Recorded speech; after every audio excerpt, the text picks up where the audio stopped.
On episode 563 of the 40 Plus Fitness Podcast, we meet Dr. Corey Yeager and discuss his book, How Am I Doing? 40 Conversations to Have with Yourself. You can find the full show notes for this episode at 40plusfitnesspodcast.com/563. Have you decided you're ready to make a change? To reclaim your health and fitness? The 40 Plus Fitness Podcast is here for you. Each week, we dive deep into health and fitness topics that affect those of us over 40. I'm Alan Meisner. I'm an NSAM certified personal trainer with specializations in corrective exercise, behavior change, and fitness nutrition, a FAI certified functional aging specialist, and an OTA Level 2 online trainer. I'm joined each week by our co-host, Rachel Everett. She is an NASM certified personal trainer and a RRCA Level 1 run coach. Let us be your coaches as you find your way on your health and fitness journey. All right? Let's go.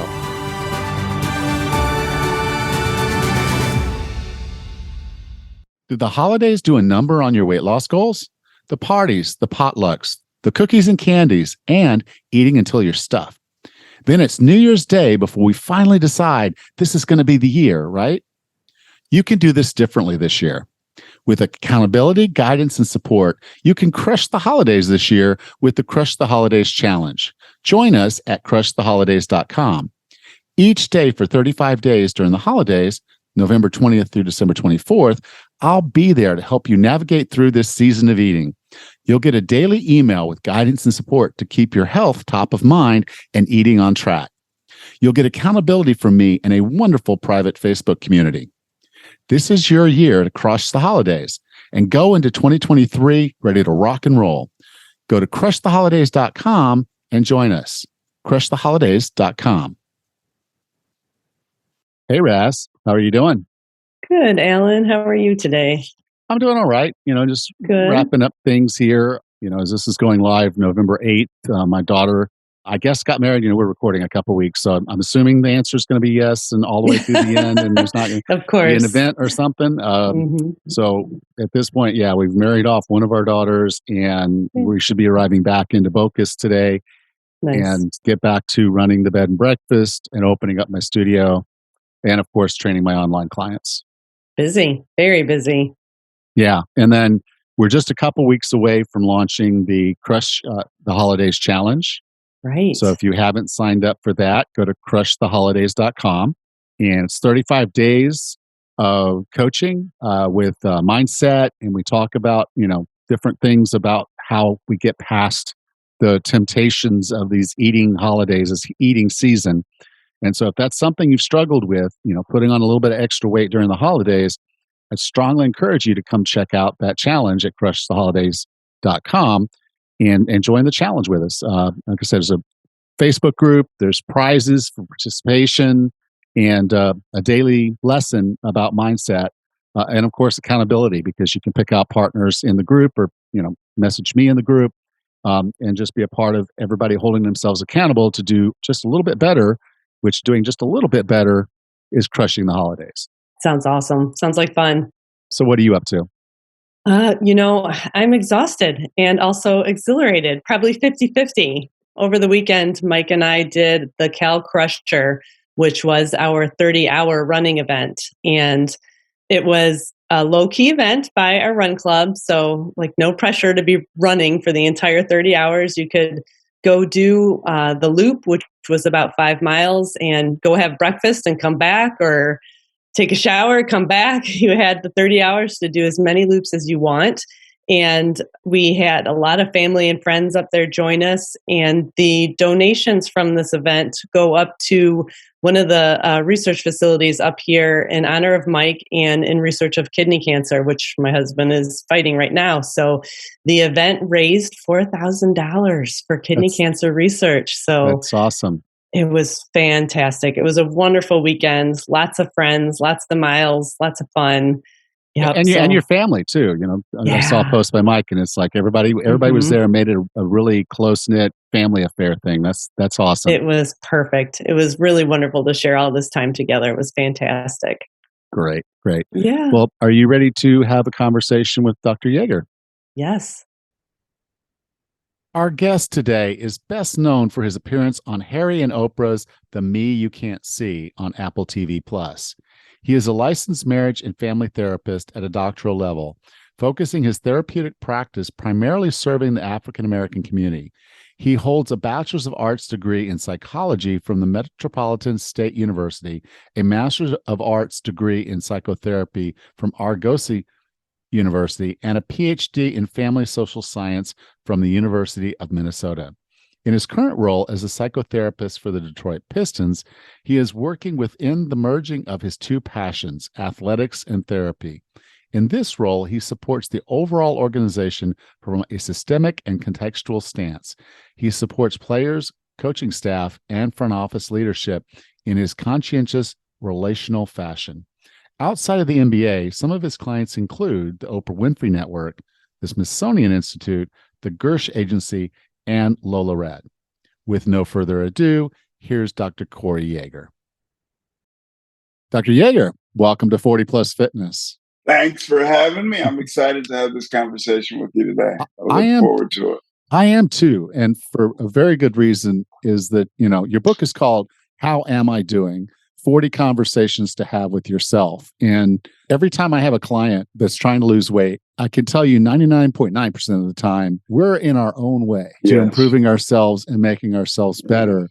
And these conversations that you've put in this book, while they seem really simple, is really a way for you to break away from those things. So the negative self-talk, the limiting beliefs, all those are built into this. And it makes sense because you're a performance improvement person. I mean, that's your primary role right now. But you've been doing this your whole life. I know when you were probably even talking to kids in the schools, it was the same conversation that you're having with professional athletes that have been in the league for years. Yep. And so I think as we get into how we're going to fix ourselves, we have to start with the head. We have to start with the mindset. And these conversations, as I said, I think are critical for us to have as a part of self-awareness. So as a model of getting better, you have to know where you are. You have to know where you're going, which, like an athlete would know, okay, this is the level of performance I have to make it to the next level or to be able to win this game against the Lakers or the, whoever.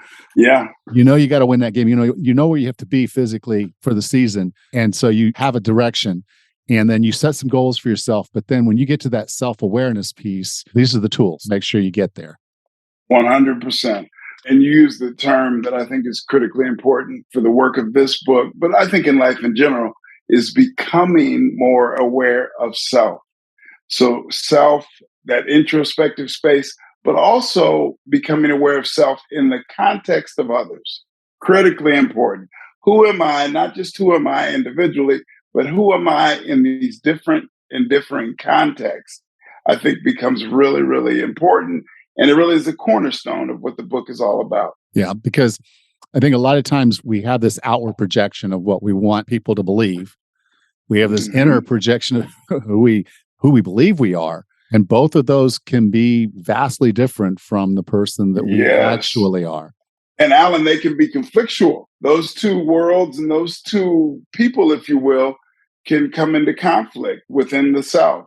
Who I believe I am and who I think that I am becoming and who others think I am or tell me who they think I am. Those can be conflictual spaces. And the book is about working through that conflict, prioritizing self in the context of others. And all of that starts with knowing myself, becoming more aware of who I am. Yeah. Now you do that with a process you call narrative therapy. And obviously asking you these questions, you can imagine that's where we're going to go with it. Can you describe what narrative therapy is and why it's so powerful? Yeah, I think there are a multiplicity of ways to approach therapy. The one in which fits best for me, and I've found fits best for my clients, is narrative therapy. And really what narrative therapy is a way to get people's stories. If you just tell me stories about yourself, that becomes content. And my job is to listen to those content-laden stories and search for a pattern and regurgitate almost, if you will, a process back to you. So narrative therapy is really one of the cornerstones of narrative therapy that I utilize a lot is personifying our issues. So, for instance, many times people that are dealing with mental wellness issues almost describe themselves as their issue. I am a depressed person. I am whatever, fill in the blank, as opposed to personifying that problem and putting it outside of you. So, right, you can almost say in narrative therapy, in ways you personify it, if we were talking about anxiety was an issue you were struggling with, I would almost say, let's turn that anxiety into a person. That anxiety comes to visit. And sometimes anxiety can be something that pushes us to be successful, but it can also paralyze us. So, how do I approach understanding that anxiety in a way that it comes to visit? But I, just like a person, I can tell it, I don't want you here today. Right. So, finding that ability to be in more control. I think the other piece that I would say about narrative therapy is recognizing that each of us is the expert on our lives. No one else is an expert on my life the way I am. So instead of me as a therapist sitting in a position of all knowing, we don't know all. I am just learning about you. You are the expert on you. So getting people to understand that they are the expert on their lives, and I am a facilitator of the change they are seeking. Yeah. A lot of times, I'm having a conversation with a client and I don't even really have to tell them what to do. They already They know. already know. They have to just be somewhat comforted to know that they have the right answer to start with. And that Yes, somebody's there that listening and someone cares. this is that process of you being the expert and me facilitating your change.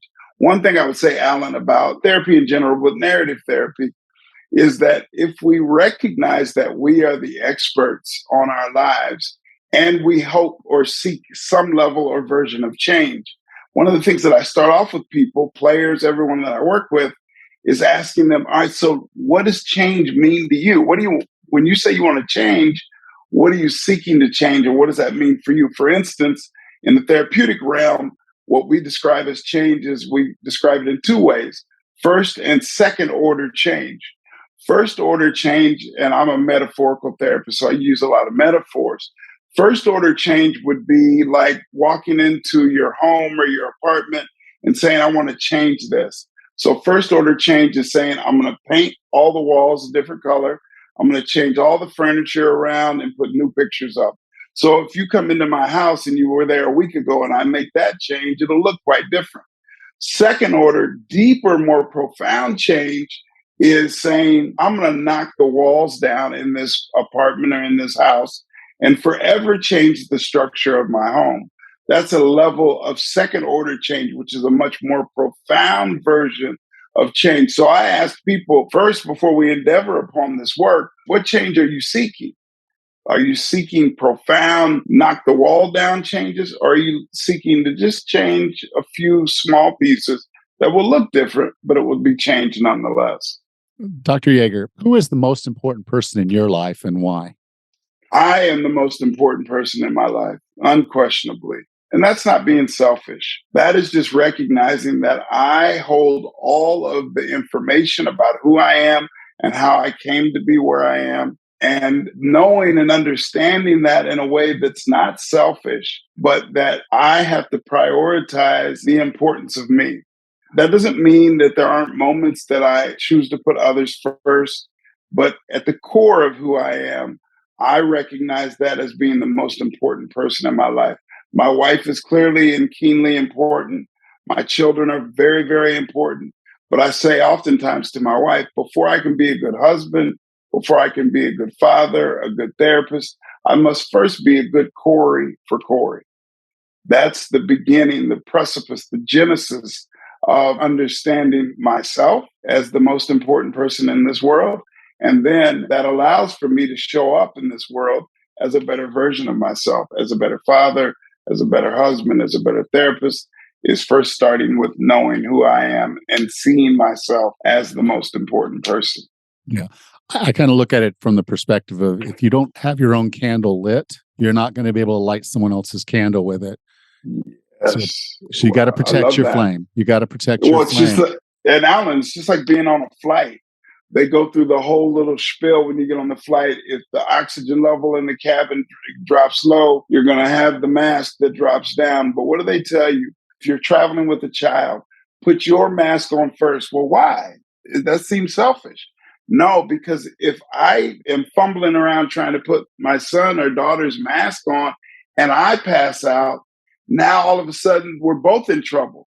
If I can get my mask on first, then I can maneuver and manipulate and support them in a more meaningful way. That's putting myself first. That's not being selfish. Yeah. I was in Puerto Vallarta not long ago, and I landed and there was an earthquake, and come up to the resort just after the earthquake, and there's a woman and she's really distraught.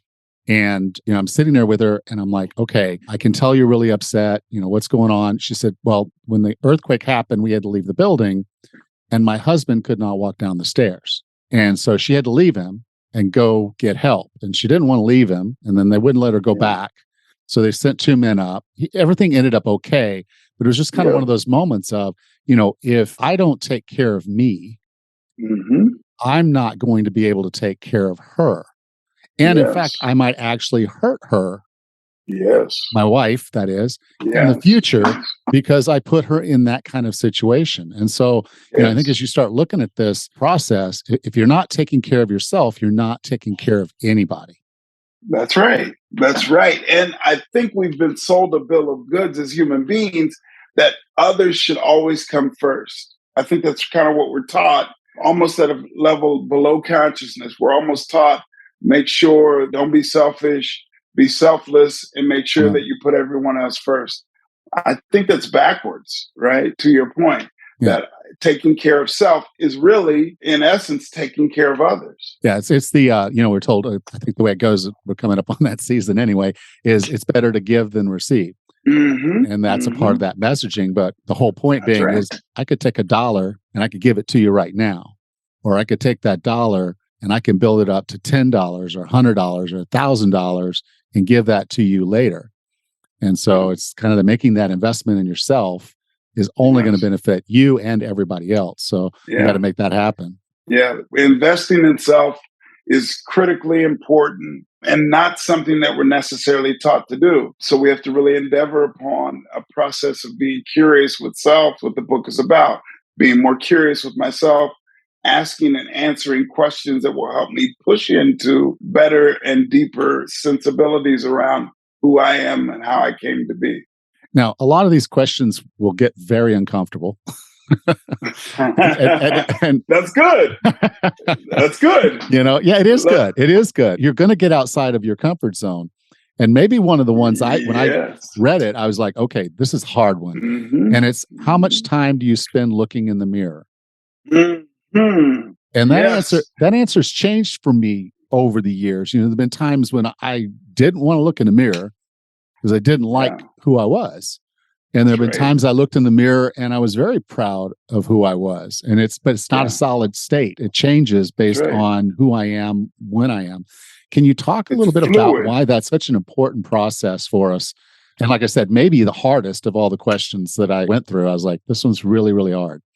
Yeah. So you talked about that comfort or discomfort. I am a big believer, Alan, that any discomfort, pain, instead of it just being pain or discomfort for the sake of discomfort, or the sake of pain, we'll lean away from that because we don't want pain. We don't want discomfort. We want to be comfortable. But if you think back and reflect back throughout your life, some of the moments that were most uncomfortable produced the biggest growth that we have in our lives. So how do we reframe our thinking into a way that says, I'm going to welcome in this discomfort because I know that it's going to produce something. My kids I'm 6'3", around 300 pounds, depends on the meal, maybe 310 if it's a good meal. All my boys were big boys. But they would come to me when they're 8, 9, 10, 11 years old and walk into my room and say, Dad, my knees are killing me. So they were having growing pains. So I would say to them, that is an indication that you're growing. You want to be big like Dad. Yeah. So this pain that you're feeling, this discomfort that you're feeling is solely an indication that you're growing. So it makes it easier to deal with that pain and discomfort. So if we think about engaging in this work of the mirror. It's not that you have to stand in the mirror for hour after hour, but finding the ability to be more comfortable with the person that looks back at you. You said it earlier that sometimes you would avoid the mirror because you weren't happy with the person that was looking back at you. Well, why is that? Because that man in the mirror knows all of you, knows every aspect of who you are, how you came to be. So it's uncomfortable to engage with that man in the mirror. But if we can find the ability to stand firm and be curious with that man or woman that's in the mirror, we'll learn a heck of a lot about who we are. And once again, the more I can learn about who I am or how I came to be, then I get to show up in the world a better version of myself. So finding that ability to stay in the moment, engage with self, be curious and better understanding of us gives us an opportunity to better ourselves in our social networks. Yeah. You know, the times that I didn't want to look at myself was when I truly not being congruent to the man that I wanted to be. There you go. You know, and Yeah, so that's it was right. it's the clear indicator if I didn't want to look myself in the eye that I wasn't Yes. being me. I was doing things that were contrary to who I should be. And until Yes. I stopped doing those things and started doing the things that were building me to be the man Yeah. I should be, that changed a bit. Now, I still haven't spent as much time looking in the mirror as I probably should because Yeah. there's still things to fix. I mean, I never finish molding, I'll never finish fixing. But Process. yeah, it's a process. And so this is a really good tool. Like I said, it'll be uncomfortable. And I agree with you. Everything great takes effort and maybe discomfort. Yes. You know, if you And think this about it. and this term that you use, I think, is a very important term, congruency. That's really what we're seeking in life, is the ultimate version of finding ourselves as being successful is moving with a congruent self. That who I think I am, who I seek to be, is that congruent with my actions on a daily basis? If the answer is no, then I have to start to move in a way that says, I want to build that puzzle so the pieces fit together congruently. This is really what we seek in life. And the book, in my hope, is a move towards that congruency. Now, one of the things that I think that's a lot of people apart is how they face challenges. And so you have the Mhm. question, what are the challenges you face in your life? And then you move that forward in that conversation to talk about linchpin problems. Can you kind of walk us Yeah. through that thought process and how that would work?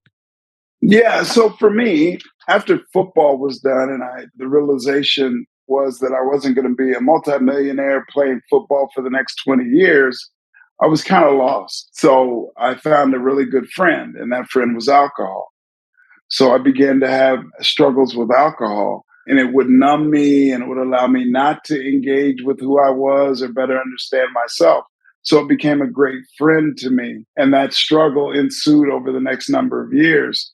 But once I stopped drinking and figured out that this was really a big struggle in my life, I got the opportunity to look back and say, man, that was a huge linchpin issue. That when we find that linchpin issue, that's that cornerstone struggle that we have. Many times there are a lot of issues that come off of that linchpin. And if we can focus and fix and address that linchpin, we'll find that many other things will start to fall in place. So when I stopped drinking, my finances were in a better place. When I stopped drinking, my relationship with my wife got much better. My ability to be there for my family and my kids improved drastically. So all of those issues improved off of that linchpin issue. So so what is my biggest challenge? And better understanding that challenge may then allow for a number of things to fix themselves in my life if I address that linchpin. So this is, once again, a critically important endeavor, but not easy. So the book is really simple, but that doesn't mean it's easy work. If you read the book, it's simple. A 12-year-old can read through the book. So very simple, but the work that ensues off of the book and the questions and the conversations are challenging. But that's an important thing. We want to be challenged, I hope. And from that challenge, we better ourselves. Nelson Mandela said a quote that I live by. He said, in life, we never lose. We either win or we learn. I think this is extremely important that if we can reframe our thinking around struggle and say, it's not a loss, I didn't lose, I got an opportunity to learn. And guess what? I'll make more mistakes as I move through life. But the hope is I won't continuously make that same mistake over and over because I learned from it. So seeing the world, reframing some of these challenges, these linchpin issues in such a way that we can take a learn from that, it betters us as we move forward. Now, another thing that comes up a lot when I'm training is that people believe or they have a belief about themselves. So I have a client, we sit down with a certain weight for her to do a certain exercise, and she says, "This is as high as I can go." Mm-hmm. And I just get a smile on my face. I said, "Give me 6 weeks." Give me 6 Yeah, weeks. that's right. That's right. That's right. And I see it time and time again. Like a client says, she says, "I don't believe a woman over 50 can lose weight." I hear those untruths all the time. Yeah. And so it's your question is, what untruths are you telling yourself about your current existence? Why do we have so much trouble seeing outside of our own lives? Well, I think that kind of our upbringing may set us up to struggle to see outside of ourselves, really in a profound and deep way. And one way in which to cope with that is to tell ourselves lies, to tell ourselves untruths. And if you tell an untruth enough, you can convince yourself that it is now a truth. So there was a philosopher, an existentialist, that really talked about what is the existence of why am I here? What is life about? His name is Jean-Paul Sartre. And Sartre worked on something that I utilize a lot and talk about a lot that's connected to this untruth. And it was a concept that he coined called bad faith, saying that we can tell ourselves these untrue stories over and over in a way that helps us kind of manage and manipulate life. So, for instance, if you're working at a job that you absolutely hate, you'll tell yourself the story that there's no other option. I've got to keep doing this job. I absolutely hate it, but it's how I pay my bills and my mortgage payment and whatever it is. So we tell ourselves this story that we know deep down is not true, but it allows me to manage and manipulate through the day-to-day process. But it's not true. So can we challenge ourselves and start to uncover and discover what are these untruths that I'm telling myself? If you sit with yourself enough and say, so what lies am I telling to myself? You'll have answers to that question. Now, the process really says, okay, now I'm aware of it. We have a choice. We can keep making those untrue statements and say, it's almost like the Matrix. Which pill do you want? I want to tell myself the lies, and that's what I want. Then I'll stay there.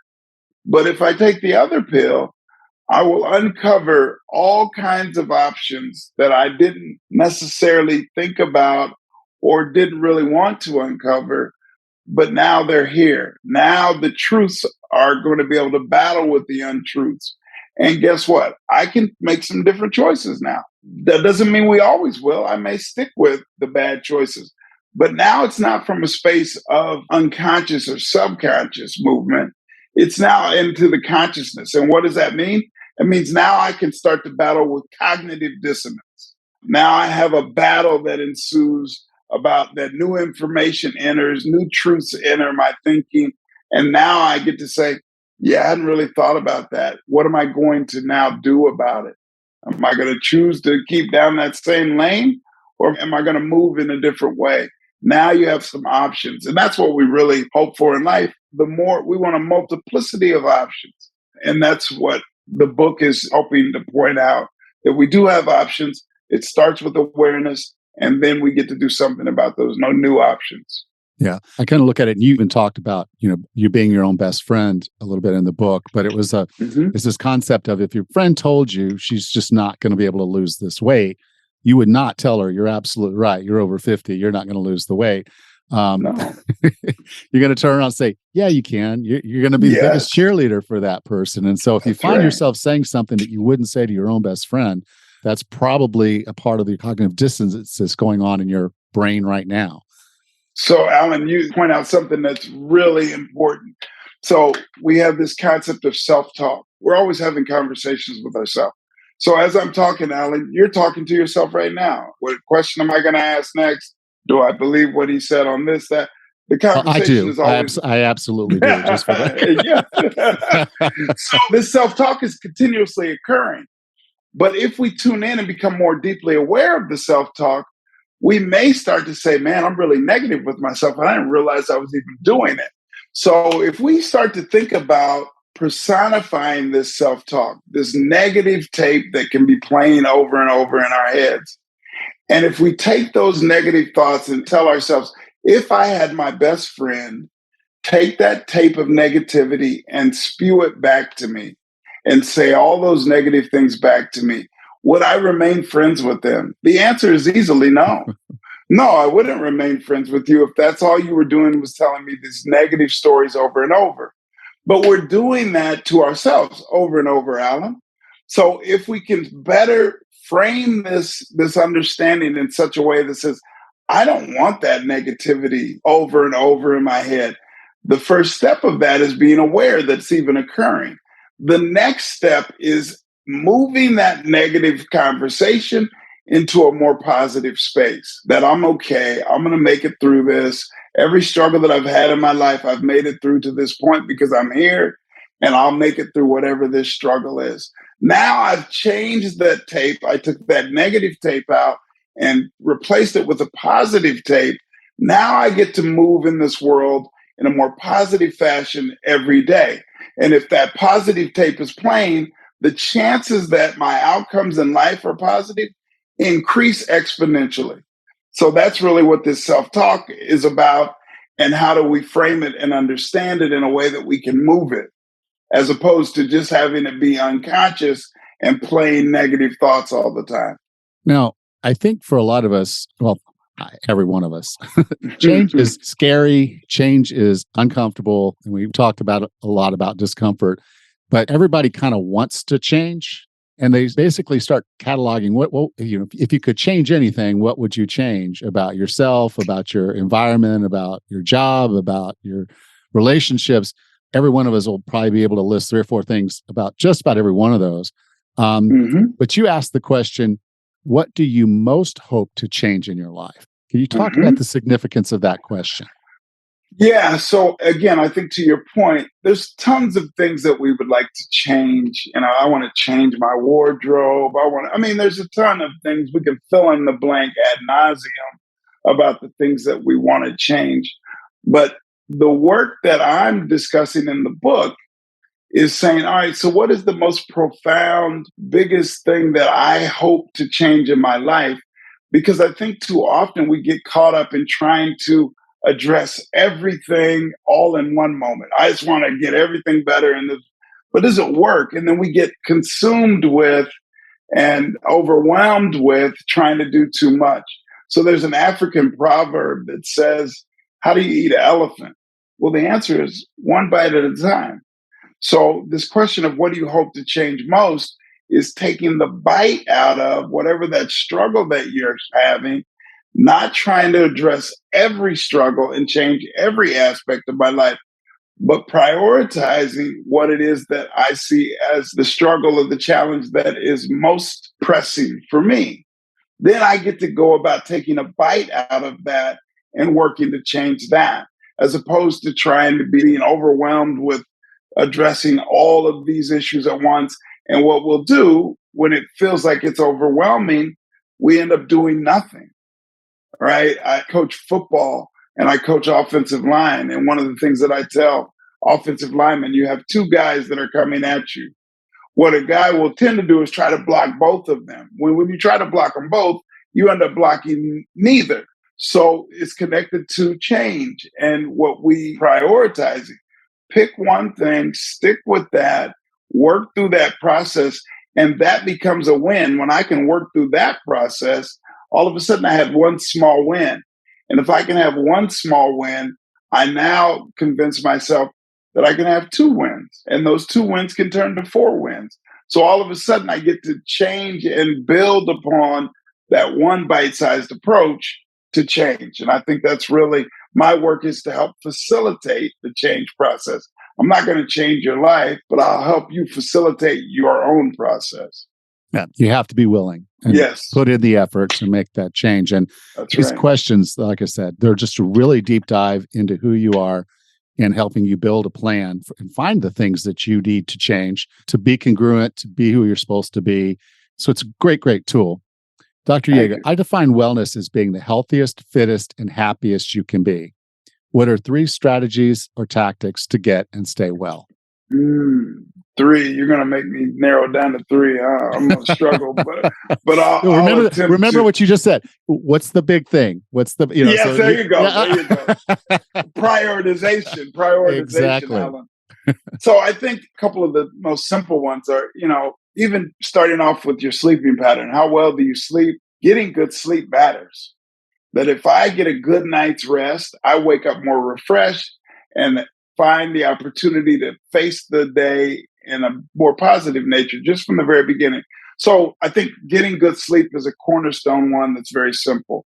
I think another one that we must develop is budgeting our energy, that I only have a finite amount of energy. So I can't give it all away all the time. And that's not being selfish. That's just using a budget, a process of budgeting my energy.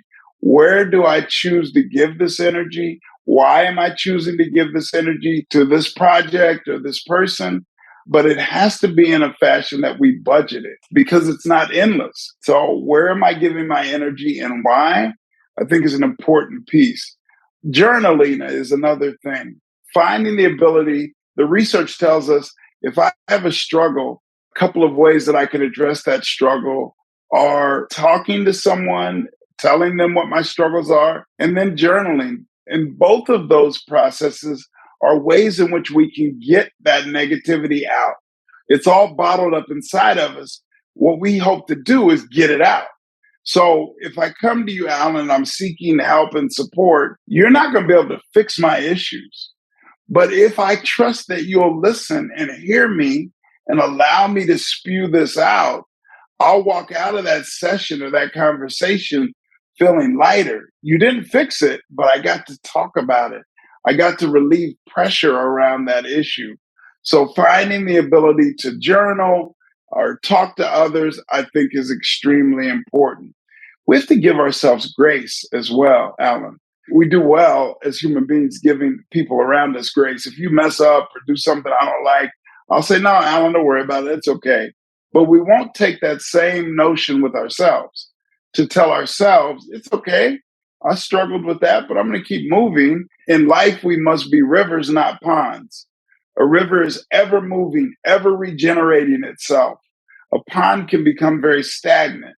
So we want to keep moving, finding the ability to keep moving. Last couple that I'll hit on, and I know it's more than 3, I apologize already. How do we find the ability to stay in this moment? The only true thing that we have in this world is the current moment that we reside in. What happened 10 minutes ago is gone forever, never to return. What will happen 10 minutes from now, Alan, is yet to be seen. But this moment we know we have. So how do we find the ability to stay in the current moment, practice gratitude? I'm happy and thankful for all that I have that has got me to where I am in this moment. And lastly, do we have the ability to focus and have an internal locus of control? That control is important, but not nearly as important of knowing that I own and control who I am and how I'll move in this world. So being clear on the control mechanisms and controlling the controllable things that we can, and not being as worried about those things outside of our control where we tend to dump a lot of energy and we don't impact it. We can't move it, but we dump energy into it and it doesn't change anything. So use that energy to control the things that you can control. That's an internal locus of control. So I know I gave you like 7, and I know you asked for 3, but I tried to fit That's them all in. right. You got a whole offensive line coming at me. It's worth it. That's We good. do That's need to good. journal because we can't beat people up on the football field anymore. That's right. That's right. We don't have that outlet any longer. So journaling is the second best. Yeah. All right. Thank you for that. So, Yes. Dr. Yeager, if someone wanted to learn more about you and the things you're doing and your book, How Am I Doing? Where would you like for Yeah. me to send them? So you can really, if you Google Dr. Corey Yeager or go through any of the social media outlets, Instagram, Facebook, Dr. Corey Yeager, Google my name. The book is on Amazon, Barnes and Noble, any of the major book outlets. You'll be able to find it at your local bookstore, community-based bookstore. So it'll kind of be everywhere. If you Google Dr. Corey Yeager, you'll find me everywhere. Okay. Thank you. And thank you for being Yeah. a part of 40 Plus Fitness. Hey, I appreciate it, man. It was a fun conversation, Alan. Thanks. Me too. Thank you.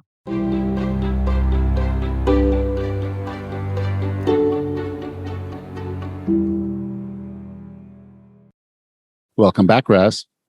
Hey, Alan, I could have listened to you guys talk for probably a couple more hours about different questions to ask. I mean, you guys pick some doozies about self-talk and being self-aware and all these wonderful things. Very useful. Well, for one, I was able to cherry pick 40 questions, the ones that I thought would actually be the most relevant to the show overall. But that said, it's that self-awareness that is tripping all of us up. And there are different ways to get to self-awareness. And, like I have the quiz, what's your health blocker quiz. So you can go to 40plusfitness.com/quiz and take that quiz. And it's a really simple little tool, puts you in one of 5 categories for what's blocking you the most. And so there's tools, but this book is kind of like I'm just swimming in the top little bit of 2 feet of water, and he's down into the deep, deep depths, Oh, wow. And so this is like the deep dive into who you are, all the way down to your soul. And so when he asked the question, you're asking questions like, what are the lies that I tell myself? Or, yes, what brings me the most joy in my life? And initially you might just throw out an answer, and then you start diving into it a little bit deeper. You're like, okay, I'm not being authentic. I'm not living the life that I should be living based on who I'm supposed to be. Because, most of us will have this self-image. And part of the time, and it's also a major reason why we struggle with our health and fitness, is we're not living up to that. Right. We have this idea of who we're supposed to be, and we're not walking the walk. We're not quite there yet. And so this is a great opportunity for you to look deep and figure out what are those things that are really keeping me away from doing the things that I know would bring me joy and would make my life better and would make me a better person, because it's in there. It is. It's in there. And you just have to take the time to say, okay, what's there and why is it there? And what can I do about it? And when you really get down to figuring out how you are today, that's initially sounds like a very easy question, but it's so deep that this is not, we could have, like you said, literally every question in this book, you could spend a week thinking about. Yeah. So you could make this like an annual, 40 weeks out of the year, spend the time going through the question and then spend that week really, really diving deep into yourself, okay, about what that question means to you. And then the better thing, because I'm a very much of an action-oriented person, what are you going to do about it? That's right. Well, one of the questions you talked about was showing up for yourself. And you discussed, if you had a friend that said, oh, I can't lose this last few pounds, or I can't do this, you would never agree with that. You would tell your friends, sure, you can do that. You would be the encourager. And so why aren't we doing this for ourselves more often? And similarly, kind of in the same vein, as a mother, I used to prepare healthy meals for my kids because I wanted my kids to grow up healthy. And sometimes I let that slide for myself, or maybe I don't cook the healthiest foods for my husband, but he does most of the cooking. I'll just tell you that. But why doesn't that skill set translate to ourselves? When we are so giving and caring for other people, why can't we do those exact same things for ourselves? That's a good question to ponder and to figure out how to fix that. Yeah. And so, at the realm where I'm talking, 30,000 feet looking down, it's just that you are, you're a giver and you want to give to the family and you want to do what's right for your family. And so you're looking at your co-pilots, the people who are in the plane with you, and you're spending more time taking care of them than you are about yourself, forgetting that you're all in the same plane. That's right. Or car. And that's important. Yeah. And so it's, and in some cases with some folks, I know this wasn't the case with you, but the people that are in that car with them aren't supporting them. They're taking and they're taking. And so you've got givers and takers. And so there's sometimes this really bad stuff going on. And that's where these deep dives can be very, very good, because you're kind of like, why do I keep doing it? And sometimes you're doing it because that's who you are. And sometimes you're doing it just because you've been pulled into that and held into that. And you need to understand that at a deeper level to ever break through that. Because if the resistance is there internally and you don't deal with that, you're going to revert.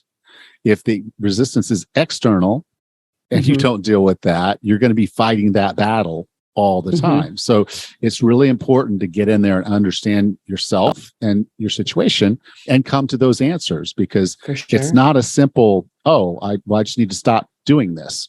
It should, but it can't. It won't. But it's not always that obvious too, Alan. You know, we may not recognize the people that are sabotaging what we're trying to accomplish. Some, you know, like you said, if it's not us sabotaging ourselves, we may not recognize those situations. So having this list of questions like Dr. Yeager put together in his book, it might be really beneficial just to sit down and give some of them a little bit of a thought process. Yeah. If you're not where you want to be in the self-awareness area, this is a great book to walk you through it. It's basically, if you hired him at probably something that's going to be well into the big hundreds of dollars an hour for him to listen to you talk, these are the questions that he would ask. These are the big questions that he'd go into a session, and he might spend several sessions really pulling out of you the real answer to this question. And he does some of that in the book. So if you're someone who's wants to do this, I'd say, go ahead and get the book. It's on Audible. Cool. So, it's on Audible. It's you can get the hardbound book, and it's just a journey that you'll take with yourself. I know you're a big fan of journaling, as am I. And so, like, buy yourself a journal, listen to an audiobook, listen to a chapter, and really think through that question, and don't stop until you've gotten to the end of the question and you have an answer. And here's the interesting thing about the human brain is, by the time you get to the end of all the questions, if you were to start back at the beginning, you might even have different answers for those questions after you go through this. And in fact, you probably should have different answers for those questions after you've gone through a process like this. That sounds fascinating. Yeah, I think I need to get my hand on some of these questions. Well, they're in the book. All right. On it. All right. So I'll talk to you next week then. Take care, Alan. You too. Thank you. Next time on the 40 Plus Fitness podcast, we discuss why most people fail at their health and fitness goals. Until then, have a happy and healthy week.